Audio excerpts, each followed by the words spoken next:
अस्सलाम वालेकुम people, welcome to defence outpost. तो इस टाइम के ऊपर इंडिया में पाकिस्तान की मिलिट्री से रिलेटेड एक जो न्यूज़ है वो काफ़ी ज़्यादा डिस्कस की जा रही है कि यूएस की तरफ से यहाँ पर कुछ मिलिट्री इक्विपमेंट जो है वो सीक्रेटिव वे में यानी कि खुफिया तरीके से बैकडोर चैनल्स के थ्रू पाकिस्तान को ट्रांसफ़र किया जा रहा है। C-17 ग्लोब मास्टर्स दुनिया के कार्गो एयरक्राफ्ट में से एक सबसे one of the biggest aircraft 20 land कर चुके हैं इस्लामाबाद नूर खान एयरबेस के अंदर। ऑफ कोर्स ये एक साथ तो नहीं है, इस बारी कोई 10-12 आए हैं और पिछली बारी 6-8 आए थे जब जेडी वांस आए थे इस टाइम पे। क्या लेके आ रहे हैं? ईच जहाज का वेट कैरिंग कैपेसिटी करीब 77 75 77 टन है।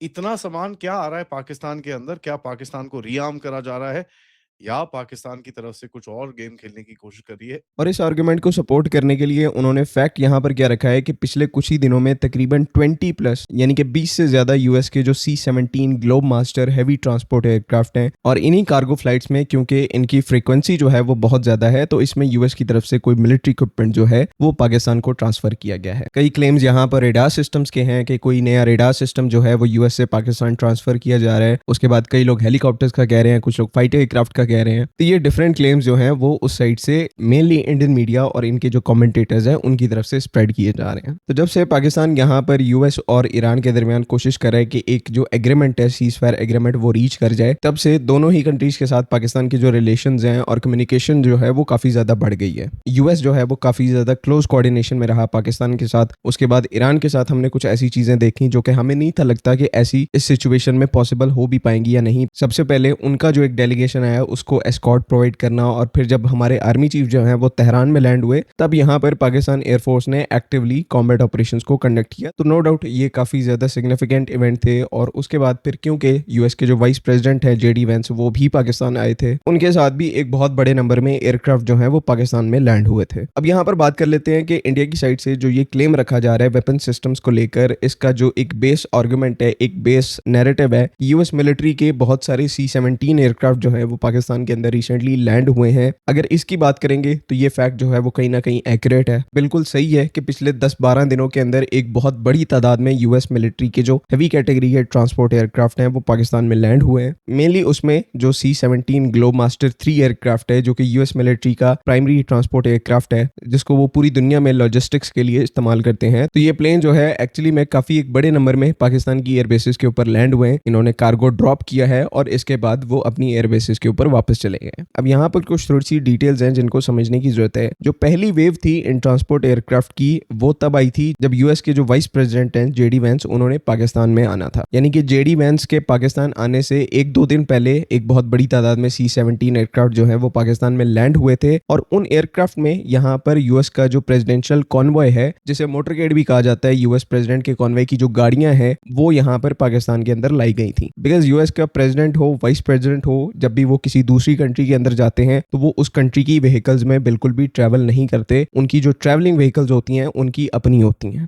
यानी कि पूरी दुनिया में जहां पर भी यूएस का प्रेसिडेंट या फिर वाइस प्रेसिडेंट ट्रैवल करता है वो अपनी जो बुलेट प्रूफ व्हीकल्स हैं उनको अपने साथ लेकर जाते हैं। इसी वजह से जेडी वेंस ने जब पाकिस्तान आना था तो उनके आने से 1-2 दिन पहले उनके लिए यूज होने वाली जो बुलेट प्रूफ व्हीकल्स हैं उनको पाकिस्तान शिफ्ट किया जा रहा था। और ये काम जो है यूएस के जो C-17 globe master transport aircraft हैं उन्होंने परफॉर्म किया, जहां पर नूर खान बेस के ऊपर ये जो बुलेट प्रूफ व्हीकल्स हैं इनको अनलोड किया गया। और दूसरा यहाँ पर जो यूएस सीक्रेट सर्विस का सिक्योरिटी इक्विपमेंट है उसको भी यहाँ पर ट्रांसफर किया गया। तो यहाँ तक तो इंडियन साइड से जो क्लेम सामने रखा जा रहा है कि कुछ वेपन सिस्टम्स उन C-17 एयरक्राफ्ट में हैं, ये यहाँ पर बिल्कुल गलत है। लेकिन अलबत्ता सेकंड राउंड ऑफ टॉक्स के लिए, बिकॉज इस्लामाबाद टॉक्स के अंदर सेकंड राउंड भी यहाँ पर प्लान था जिसके ऊपर यूएस के जो वाइस प्रेसिडेंट है जेडी वेंस दोबारा उन्होंने पाकिस्तान आना था। लेकिन जैसा कि हम सबको पता है कि second round of Islamabad talks जो है वो होल्ड नहीं किया जा सका। ना तो ईरान की जो डेलीगेशन है वो इस्लामाबाद में आई और ना ही यूएस के जो वाइस प्रेसिडेंट है जेडी वेंस वो पाकिस्तान में आए। लेकिन सरप्राइजिंगली यहाँ पर यूएस के जो C-17 ग्लोब मास्टर्स हैं उन्होंने सेकंड राउंड में भी पाकिस्तान में एक बहुत बड़े नंबर में जो कार्गो ऑपरेशंस हैं उनको कंडक्ट किया। और इस दफा ये जो एयरक्राफ्ट है वो क्या ड्रॉप करके गए इसके बारे में अभी तक कोई भी इंफॉर्मेशन पब्लिक डोमेन में नहीं है। बिकॉज पहले जो हमने डिस्कशन की कि यूएस का जो वाइस प्रेसिडेंट है उसकी बुलेट प्रूफ व्हीकल्स हो सकती हैं, तो इस दफा जब जेडी वेंस जो है वो पाकिस्तान आए नहीं तो तो इन व्हीकल्स को पाकिस्तान लाने का कोई मोटिव नहीं था बचता, लेकिन इसके बावजूद भी यूएस मिलिट्री के जो C-17 कार्गो प्लेन्स हैं वो पाकिस्तान में लैंड होते रहे हैं। इसके बारे में अगेन यहाँ पर कोई कुछ नहीं कह सकता कि ऐसा क्यों हुआ है। इंडियन मीडिया की तरफ से जैसे पहले बताया कि आइडिया लगाया जा रहा है कि कोई मिलिट्री इक्विपमेंट दोबारा से पाकिस्तान में आया है। इसके बारे में क्योंकि कोई पब्लिक डोमेन में नॉलेज अवेलेबल नहीं है, तो इसके बारे में यहाँ पर कंफर्म तरीके से कुछ भी नहीं कहा जा सकता। वैसे इंडियन मीडिया की क्रेडिबिलिटी का आपको पता ही है,